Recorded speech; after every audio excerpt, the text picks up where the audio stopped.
because we win. That is our motto. Sometimes we win, sometimes we don't win.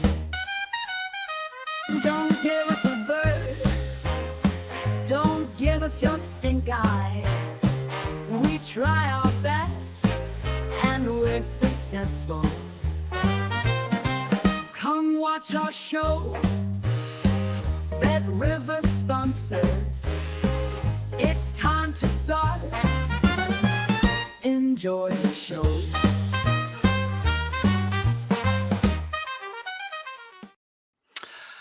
And a very warm welcome to Betting Weekly Live. You're with Dan Roebuck alongside me, Will White. And over the course of the next half an hour or so, we will be talking our way through all of the Monday night soccer, highlighting the best bets. We've got some latest news when it comes to the NFL and indeed the MLB, which of course continues with its post-season. Will, a very good Monday to you. We've been asking over the back end of last week if our handicappers like the international break. It's been a mixed bag of reaction. We were messaging earlier today and I sort of garner that you're not a fan, are you? Let me know. Good day to you, Dan, and good day to the viewers. I do bet on the internet during the international break. I've tried to convince myself to take a break, but invariably get drawn in. Maybe I'm a bit of a degenerate like that, but yeah, I'm not completely sold on the Nations League format. For me, they're more glorified friendlies than anything. I know there are implications for pot seedings and entry to the Euros and even as far-reaching as the World Cup. But yeah, I'm kind of with Rodri on this one. I think footballers are already quite stretched, and I'm just not sure how up for it some of these superstars are. I just think that in 20 years' time, I think it will be a significant tournament. And it's like anything, World Cups in Italy, England didn't bother. European Cups, Chelsea were meant to play in the first European Cup and didn't bother for various different reasons. And over time, bit of tradition, bit of history, and I think that teams will take it more seriously. There is a narrative here that suggests that it doesn't really mean too much to players. And you might be right at the minute, but I think it'll change. And I think from a betting point of view, Will, we haven't got too many trends, have we, at the moment? And we don't really know what it means if teams are relegated and promoted. We see a few nations a little bit outclassed, I think, don't we, when we look at Israel and one or two others who jump up to League A. But once we get a sort of body of stats and form, do you think it might change? Do you think, just from a betting point of view, do you think there might be some trends that we might be able to follow when it comes to the Nations League? There's just not enough data, I guess, at the minute. Yeah, maybe. I'm not such a big trends guy myself, especially when it comes to internationals, because they're so kind of sporadic and spread apart. But I think one thing where we might be able to find an angle is to try and figure out which teams are taking it seriously and which teams are using it more as an opportunity to experiment, to bring new players into the squad, potentially even blood them. So yeah, that's kind of one angle, and I think we've kind of seen that with Israel actually. If you look through their squad, particularly in defence, Raz Sholmo is their most capped defender at 13 caps, and he didn't even start last game against France. So yeah, it seems to me that certain teams are still experimenting, but yeah, of course, we'll get more data the more matches we have to look at. Yeah, Steve's been on, says, felt a bad time for an international break. Club football was getting into a good rhythm. That is exactly true, but we've got another international break in November as well. So, look, they're here to stay. As you know, very good morning to Byron and to Benedict and to Diski, who's been on, Duncan as well. Rick is also joining us, Ming as well.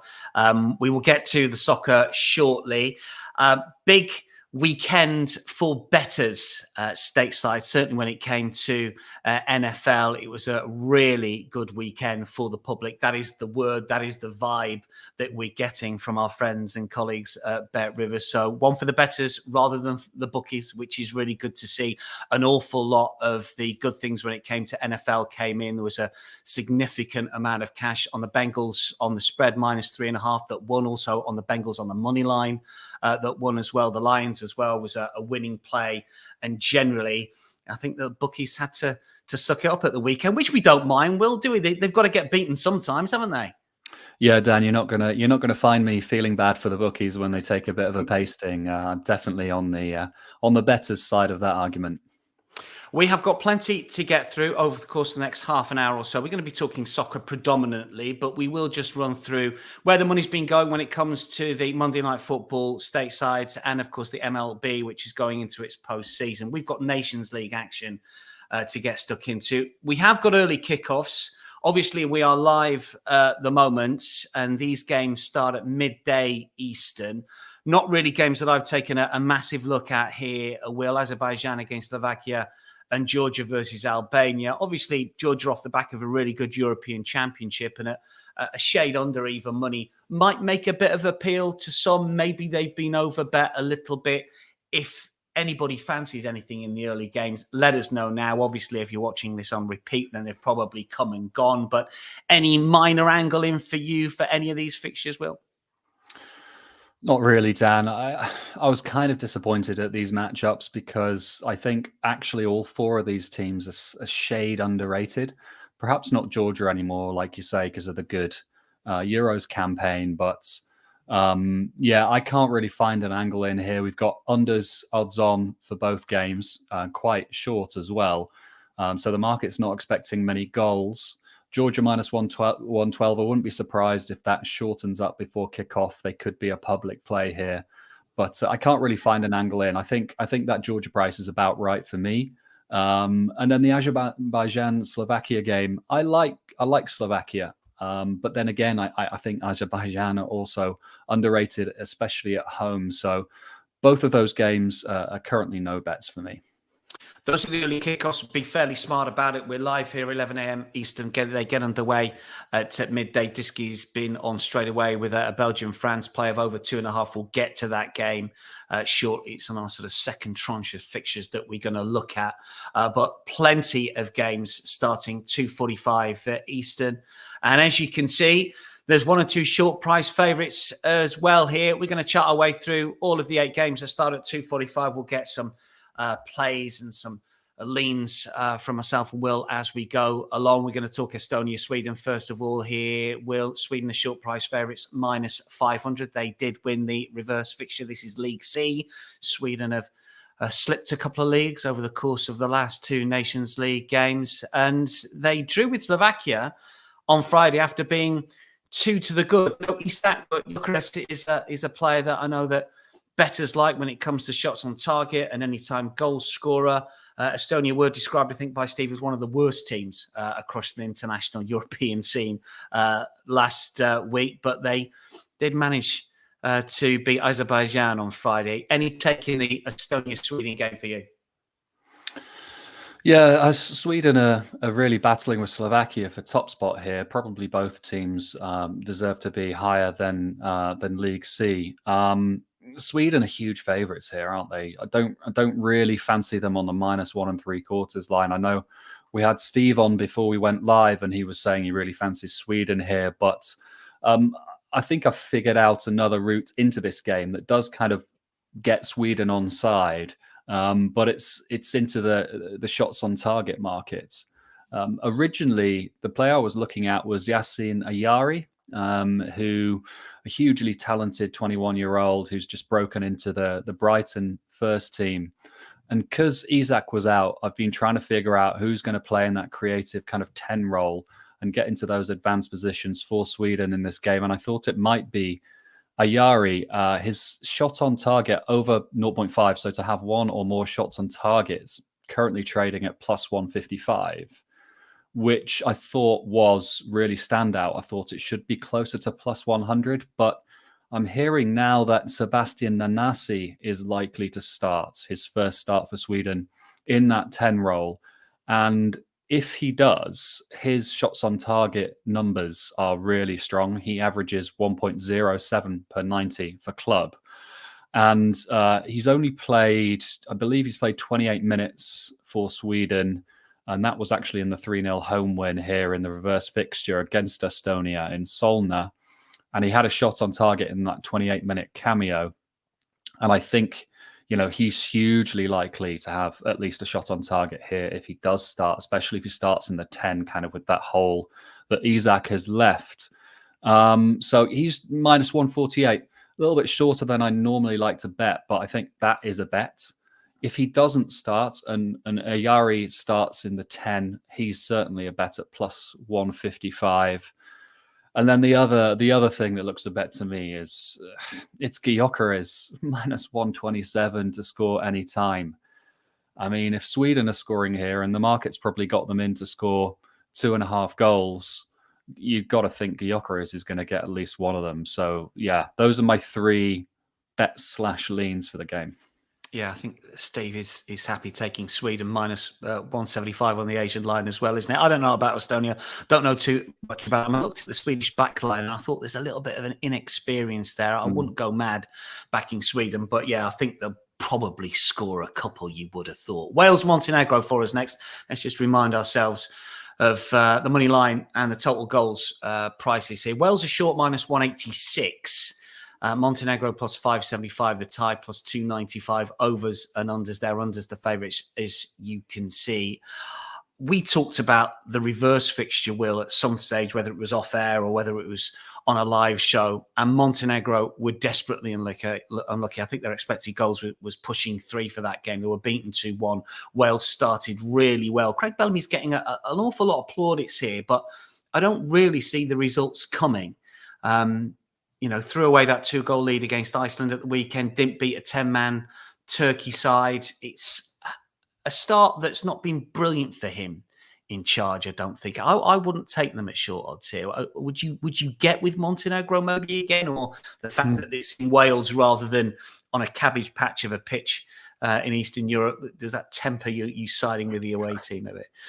Lots of things temper me from this game. I've got PTSD from the first fixture. I was on Montenegro plus a half in that game, and they were 2-0 down after 3 minutes, and then they went on to absolutely dominate the game, and like you say, generate almost 3 expected goals. This game, I think it's very different. Montenegro playing away from home are very different team to them playing at home. And Wales's draw away at Iceland, I thought it was quite credible. I believe they won the expected goals battle.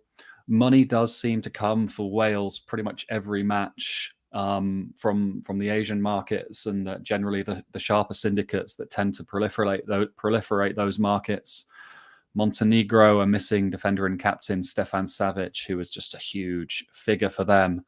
And Brennan Johnson's just on absolute fire for club and country. So, but he's suspended, isn't he, Brennan Johnson? I believe that's. Is he suspended? Yeah. Is he suspended for this game? That's what I've been reading. We'll have to triple check it if anybody knows in the comments. But I'm pretty sure he's not going to play in this game. Brennan right? Johnson Yeah, that's up a yellow card. Yeah. I mean, he scored in his last 7 for club and country. Yeah, he's in incredible form. If he is missing, then that does change things. I mean, squad talent wise, Wales are still far superior with 8 players playing in the Premier League, if you include Brennan Johnson.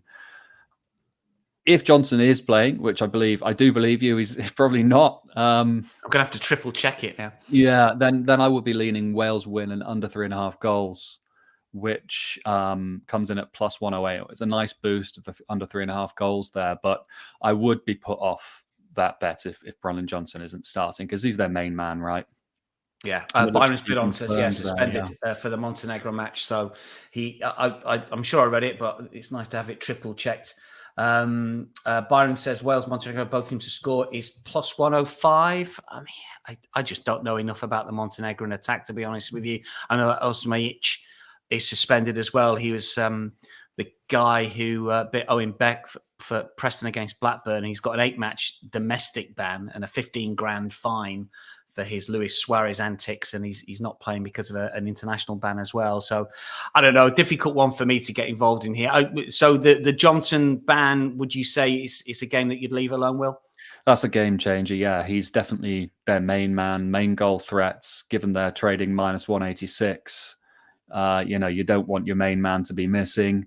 On the Asian, they're trading minus 1 goal. And so, you want them to win by 2 goals or more. And that is a much tougher ask without your main man. So it's probably a no bet for me. Iceland, Turkey, next up. Shane's been on, says, have I missed Germany, Netherlands? No, you haven't. We will get to that shortly for you. We're just rattling through them in Bet Rivers order, really, as they appear on the website. Reminder of the prices for this one. As you can see, Iceland here are pretty short.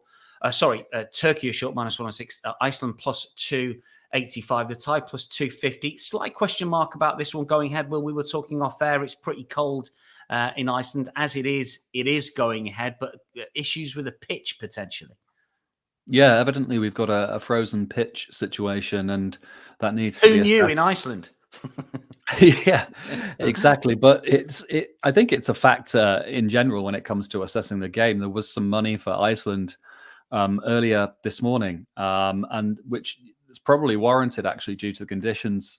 If the pitch is frozen and it's likely to be very cold, I can't really imagine that suiting this Turkish side, who are undoubtedly the more talented team here. But Iceland, I feel like, is just slightly underrated. They don't really have many household names apart from Oskarsson from Real Sociedad. Again, I've found it hard to find an angle on the main Asian lines. Maybe lean Iceland +0.5, but shots on target, Hakan Çalhanoğlu looks quite interesting to me. -122, the self-proclaimed best midfielder in the world. Not short on confidence. Not short on confidence, but he can back it up with some impressive shots on target statistics. Averages 0.95 per 90 over his club career, 0.80 per 90 for the national team, and is likely to be on free kicks and probably penalties as well. And he could play in a more advanced role. I think Barış Alper Yilmaz, who plays as a kind of false nine for Turkey, I believe he's out. So despite thinking Iceland may be a little bit underrated here, they have seen 10 goals in their 3 matches so far this campaign. I think they're likely to concede chances. Çalhanoğlu looks good for a shot on target. So on target play in the Turkey game, I think there's going to be quite a few interested at Turkey -106. I mean, they've got some good away wins over the last, since Montella took charge, really. He's done really well with them, haven't they? I mean, they've won at Croatia, they won at Germany. They've looked good in the Euros. They're good in Euros. I think if there were plus money, I think there might be a play for me, but minus money, only just, we'll see how the market goes. Byron says Johnson missing, talking about the Wales game, under 2.5 is -129. Not the worst number. Yeah, that's fair. Ukraine, Czechia for us next. League B, Group 1. Ukraine beat Georgia in Poznan, didn't they? But this game is in Wrocław, so it's still in Poland, but it's a different venue. They were maybe a little bit fortunate to win that one. Czechia won the reverse fixture here. A lot of overs and both teams to score stats would say yes to both. Will anything on the Ukraine fixture in Poland? Yeah, a little bit of a juxtaposition here. This game, the template from the first game suggests overs. Yeah, it was 3-2, wasn't it? But there were a couple of things holding me back. The first is just the game being played at a neutral venue. I've just got this, I'm not sure the data backs it up, but I've just got this idea in my head that games played at neutral venues, and we might have seen this during COVID with the no crowd situation. It's a similar kind of theme, tend to be lower scoring. That might just be something I've made up, but yeah, that Ukraine, they played out a pretty stale 1-0 win versus Georgia 3 days ago, where chances were few and far between. I was actually on Georgia +0.5 there, so another bad beat. But they're missing key striker Artem Dovbyk here. That's further to Zinchenko, Mikolenko, Tsigankov, Malinovsky. They're all out of the squads. I believe they had 2 or maybe even 3 deputies playing in that game against Georgia, and I just feel like they might lack some sort of cohesiveness, especially going forward. I first look at this game, I looked at the first game and thought over 2.25 just looks like a great bet. But the more I think about it, the more I'm put off. But for those really wanting a bet, Georgi Sudakov, he looks to be the main creative threat for Ukraine. It's +128 to have a shot on target. He averages 0.91 per 90 for Ukraine, and I think that's a bit too big. Probably should be around even money. Thomas Core is an interesting one for me. Czech striker who plays for Slavia Prague now. Watched him for Victoria Plzeň last season. European football, a massive beanpole of a striker. He's in fair form at the moment. He's about 6'5". He scored a couple of goals in Czech Republic's last game. We have got a selection from Anthony Hopkins. Maybe it's the Anthony Hopkins. As the avatar suggests, saying Ukraine, Czech Republic, both teams to score. Yes, it's short, but all the stats point that way. Czech Republic's 9 of the last 10, both teams to score. Yes, it's short, but it's an easy one to pick out. Shane says, neutral question to Will. Do you solely bet professionally on football, apply similar skills to other market sports? I mean, you dabbled in tennis for a while. Do you still do a bit of tennis? Do you still do everything else, Will? What is it mainly soccer now? I started out my betting career betting on cricket, actually. And then moved to tennis, and I bet tennis professionally for 8 or 9 years before kind of moving up the ecosystem to the most liquid markets really in soccer. But I've got friends that trade different sports, so I get involved if they've got an angle, and I have kind of my own opinions around about different sports, even politics, which I believe we're not allowed to mention on this show. So yeah, I get involved in all different types of betting events, or wherever there's value. Wherever there's value, yeah, but 90% soccer. Yeah. Byron's been back on. Why don't we play Czechia moneyline? If Ukraine have got all these players missing, why don't we play? Yeah, I saw Byron's comment. That's a really good question. Plus 170. Simply because the market has factored it in. I think if those guys were all healthy, we'd be looking at Ukraine minus a quarter here, even though it's on quote unquote neutral ground. And it's draw no bet now. So the market's aware of that. This Czech team's pretty good. I think gun to head on the draw no bet line, which is the main Asian line I would be with Czech Republic, but I'm not completely sold on them either. Let's head to Brussels. Belgium, France we can talk about next. These are all top flight fixtures, League A fixtures in the Nations League. So the better nations, one or two, of course, have been up recently because of promotion, but Belgium and France have been mainstays. Belgium here plus 215, France plus 128, the tie plus 235. Interesting, isn't it, from a team news point of view, because France are obviously missing Mbappe, and Griezmann doesn't play anymore for the national side. We know that Belgium are missing quite a few players. Lukaku doesn't want to play for the national team at the moment while he beds in at Naples. That's the story anyway. That's the line. No De Bruyne at the moment. Courtois injured, but probably wouldn't play for Tedesco anyway. And then you look at some of the form here, Will. I mean, Belgium were probably lucky, weren't they, against Italy? If it wasn't for the red card, Italy probably would have won. France pretty easy against Israel. Lots of stuff here to try and formulate where the value might be. I'm not quite sure where to go with this. It might be a sort of anytime goal scorer, shot on target play. Just talk us through your thoughts on Belgium, France. Well, it sounds like you've just made a really good case for these being glorified friendlies, Dan. This is exactly the problem, isn't it? So many players missing, and France are likely going to rotate even more, despite their missing players, their absences here. I think Kone, Guendouzi, Tchouameni is the likely midfield, and it doesn't really inspire much confidence. I looked at this game and I thought over 2.25. It's got to be a bet. But that midfield doesn't really scream creativity, does it? And then on the other side, you've got De Bruyne and Lukaku missing, like you said. No Mbappe, no Griezmann. I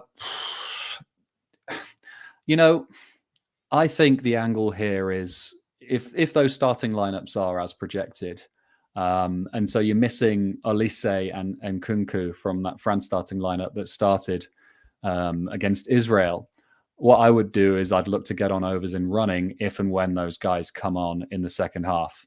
That's an angle I generally quite like in football when there's a lot of rotation, especially of attacking talent, is looking to get on overs in running when those guys are coming on. Sure, the market might adjust slightly for that when it's happening, but if you can spot them warming up on the touchline, or you kind of know that if it's a draw or that France are losing after 60 minutes, it's likely they'll get thrown on, then you can kind of get ahead of those moves. And so that's what I'd be looking to do here. Belgium still have quite a bit of attacking talent, right? They've got the likes of Openda and Trossard and Doku. I think they're slightly diminished in midfield. I'm not sure Onana will start, but whoever they start in midfield, it's going to be the likes of Tielemans and Mangala or Onana, quite defensive again. So could see this draw being quite stale first half, maybe 0-0 at half time, and then look to get on the over 1.25 early in the second half. There you go. Nice in-play advice from Will. Steve says Trossard score assist plus 180. What else have we got? Saw something else on that. Oh, yeah. Barcola shot on target minus 120. Easy money against the Belgian defence. Yeah, came on and scored, didn't he, Bradley Barcola? Sort of one that we sort of championed on various shows over the last year or so. Florence Nightingale asking about Steve's ankle. Setback from Steve, but he'll come back strong. Doku shot on target for Byron on that one. Italy-Israel, we should mention here because it's the same group, and Italy are top of the section, won the reverse fixture in Budapest. I mean, Italy should win, you would have thought here. They should have beaten Belgium, as you know. I mean, Israel, interesting. They're up to the top flight. We talked about them at the top of the show. It seems like they're going to get relegated, but they're sort of going out swinging, if you like, because both teams to score us hit every single one of their games, which you might not think it would do. It's plus 112 if you fancy that, and plenty of overs as well. Any sort of angle for this game. It's in Udine as well. I mean, I know there's ticket restrictions because it's Israel, so it's not going to be a full house there. We talked about stadiums not being full. Italy should win this one. I don't think the backable are obviously that sort of price. I guess you're looking at the Asian line. Will, what's your thoughts on Italy-Israel? I mean, Italy have been impressive, right? Spalletti's really got them in shape and in a good system with some wide threats from the likes of Di Marco and Di Lorenzo. And only that red card in the first half when 2-0 up against Belgium prevented them from having a 100% record thus far. They actually still won the XG battle in that game, despite being down to 10 men for more than half of the game. And like you say, Israel are kind of the whipping boys here of League A Group 2. It's hard to see them avoiding defeat. Their squad selection seems to suggest that they are experimenting in blooding new players. Like I said before, Raz Sholmo only having eight caps, actually. I've got in my notes, is their most capped defender. But you don't really see Italy as being a team that tends to hammer the kind of so-called minnows or lesser teams. So I think the +2 line is about right. If Israel were full strength here, I'd be interested in backing them +2 goals here, because you need Italy to win by 3 to win the -2. But I'm just not so sure how interested they are in kind of being super competitive here. Hard to find a bet again. Maybe Matteo Retegui is really the main man, right, for Italy. Over 1.5 shots on target plus money. Maybe that's a bet. Israel are very, very open, and I'm not sure they'll get on the score sheet here. I know both teams to score yes is odds against plus money.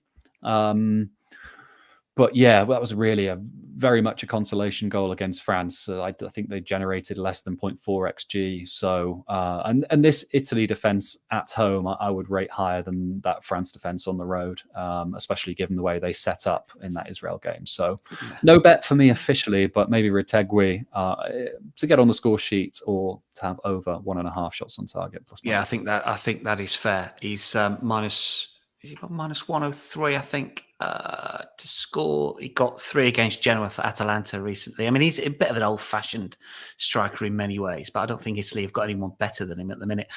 Germany, Netherlands, the antithesis to all these fixtures are friendlies, because this will never be friendly between these two. This is competitive and usually goal-laden. So many goals in games between these two. And I know that bettors shouldn't look at historical games going back, I don't know, any more than a year. I don't know anything about that, Will.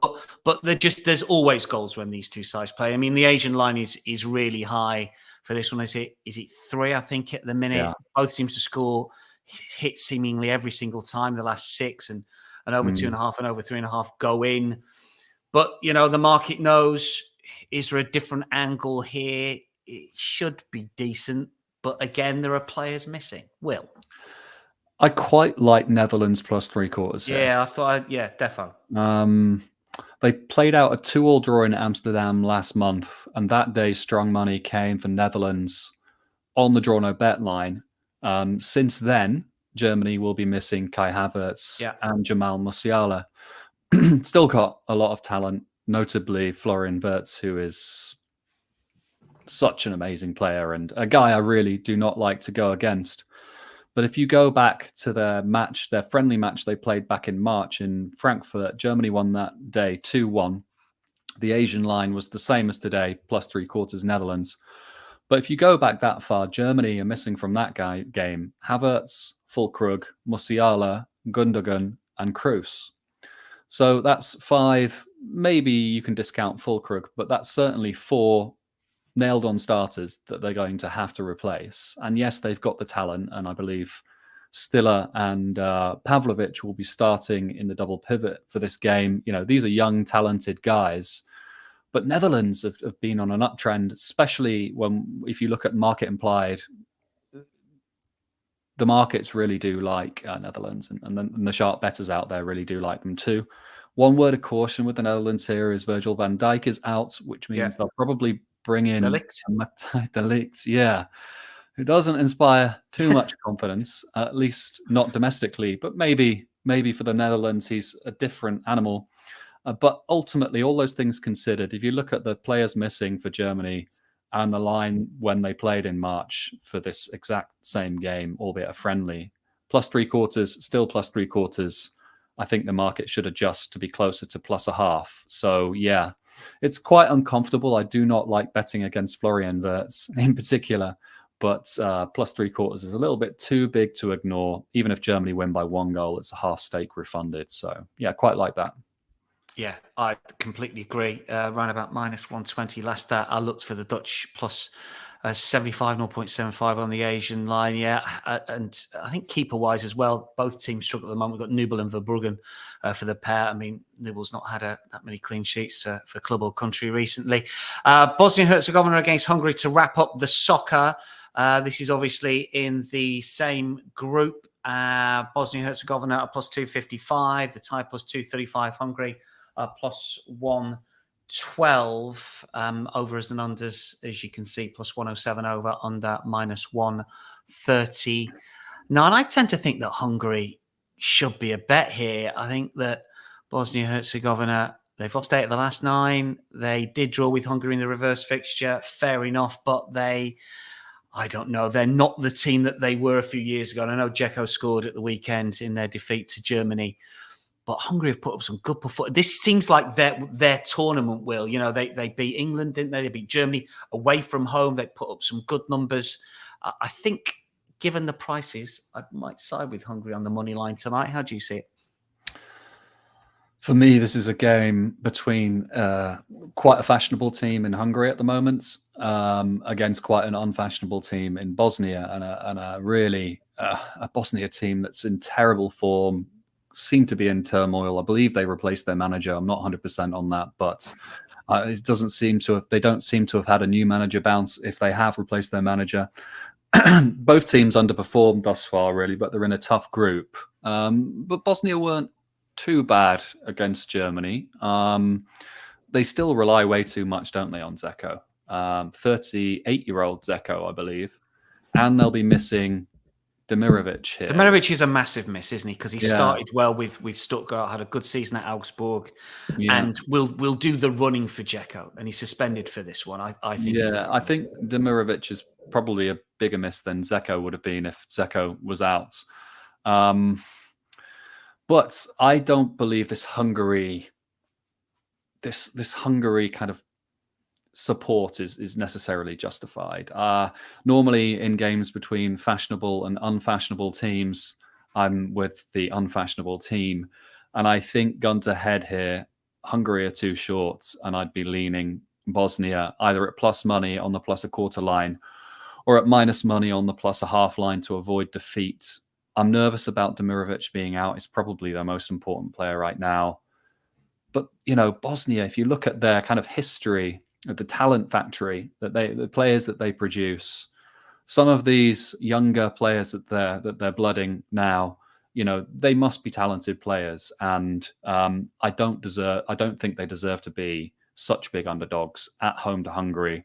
I'd like to know more about the vibe around this Bosnia team, the type of support they're likely to get here, whether it's going to be a full house with the country really behind them or not. I don't really know much about that. But if it is that kind of vibe, and they do have a new manager, I don't know how many games in he is. Let's say he's 2 or 3 games in. That's me just throwing it out there.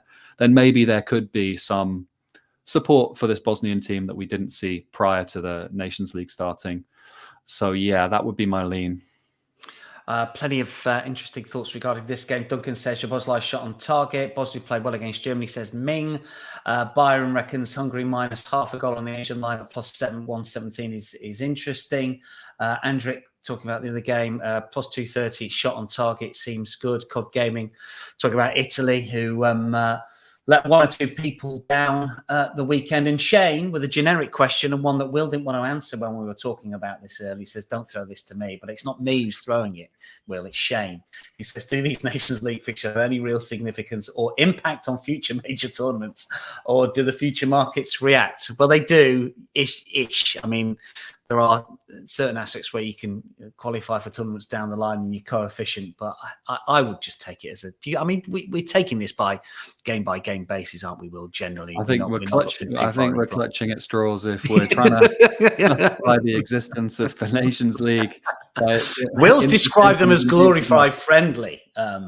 Shane. So, I was trying to give the Nations League a little bit of a big up, but Will's not having it. Yeah, I can't proclaim to be that up to date with the exact implications as to future major European and international tournaments and the seedings and the pots and the various paths and rules and regulations. That's not really my bag, but yes, there is some impact. But in terms of the markets, no, because most of the big teams will qualify anyway through the more traditional qualification paths. And so it won't really be relevant. It's relevant maybe for some of the minnows, but there are quite a few kind of knockout rounds that they have to finish in certain positions in the Nations League and then go on to knockout rounds and then win various other things and then rely on seedings of other teams that have or haven't already qualified. So it's convoluted, and we're a long way away from really that stuff mattering, in my opinion.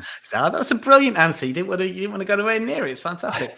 Ray's been on to say, guys, taking conditions into account, do you think under 2.5 in the Iceland game is a good idea? We've sort of covered it. Conditions, if it does go ahead, if it's a bumpy, icy pitch, would you play unders? I mean, generally when the weather's bad, it's generally unders, isn't it? Is that the rule of thumb? I think the data suggests wind is a big factor in over-under. So if it's windy, that certainly favors the under. Rain, not so much, actually, although you would think it would. Rain, not so much. Frost or frozen pitches, I have no idea. It's probably a very small sample size. But I would be put off the unders here just because Iceland, 10 goals, 3 games. They're very open. Turkey could be drawn into a shootout as well. A lot of attacking weapons for Turkey. Yeah, not sure about that. It's probably a coin flip there, over under 2.5. We're going to get Will's best plays of the Nations League in just a second, but we are going to cover off the NFL and the MLB for you as well, because it's always nice to know where the money's been going when it comes to the Monday Night Football. We try and report on it rather than give you definitive picks. It's not myself or Will's bag, as I'm sure that all of our cappers and viewers will know. But it's the Bills at the Jets, of course, tonight. The Bills minus 120 on the money line. As you can see, the Jets minus 103. The point spread here minus 0.5. The Bills, the Jets getting that 1 point start at minus 108, slightly short of the total points there is minus 110 either side. Traditional, over 41. I can tell you that on the money line, 51% the money, 67% the tickets have gone on the Bills. On the spread, 60% on the Jets, 63% the tickets on the Bills. And over under, when it comes to the total points, 79% the money has gone on the overs. And player props, if you're getting involved, head to Bet Rivers.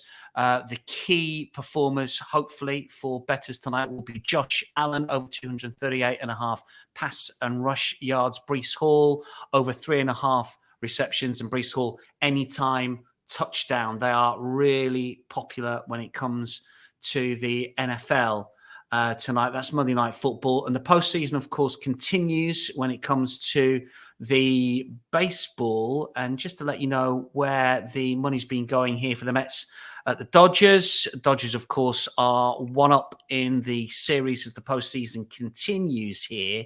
And when it comes to the latest market moves, well, on the money line, 52% on the Mets tickets, 61% on the Dodgers. The spread, 51% the money, 80% the tickets on the Dodgers. And when it comes to the over and under total, which you can see on screen there, -108 over 8.5. Is that? Can't quite see it. Got my glasses on.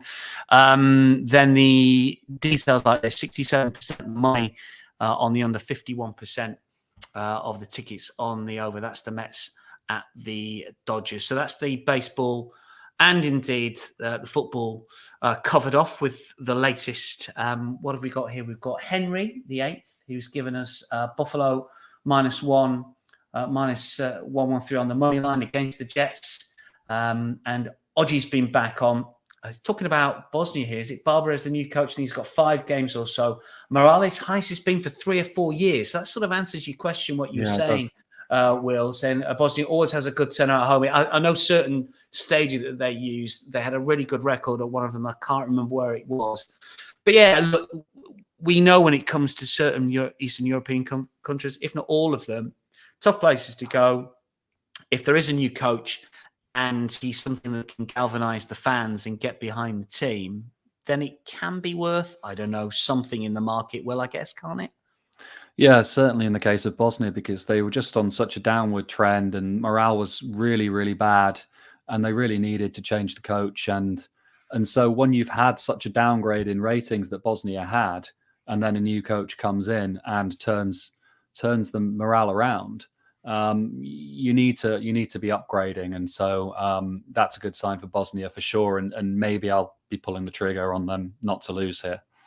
Be interesting one. I'm still going to go with Hungary. Let's get a best bet from Will, shall we? We've talked about 1 or 2 on the money line, 1 or 2 leans, overs and unders, some shots on targets as well. What would be your best bet tonight when it comes to the Nations League? I'll go with 2. I'll go with one of the main markets, which would be Netherlands +3/4 against Germany. And I'll go in 1 in the shots on target market, and that would be Sebastian Nanasi for Sweden against Estonia. Money back if he doesn't start. I've heard he will be. So, yeah, let's go Sebastian. Excellent stuff. Thanks, Will. Shakespeare's come on very late, as per usual. Hello, Shakespeare. How are you? Any new books recently? Cleveland Indians to win the American League at +165. The Yankees are overrated, particularly their pitching staff. That's the play from Shakespeare. Likes the Cleveland Indians to win the American League in the baseball. Thanks for that, Shakespeare. That wraps it up for today. Many thanks to Will. Many thanks to everyone who's tuned in today. We've gone a little bit longer. My apologies for that. We're back tomorrow. Rory Barlow's going to be on. We're going to talk Spain and other Nations League fixtures. We've got South American World Cup qualifiers as well. Let us know what you're betting. Come on the YouTube comments and give us your thoughts. Always great to hear where you're placing your bets. You can tag us in, of course, via X at Because We Win is our X handle. That is your lot for today. We're back tomorrow live at 11 a.m. Eastern. Good luck tonight from myself and Will. That is your lot. Goodbye.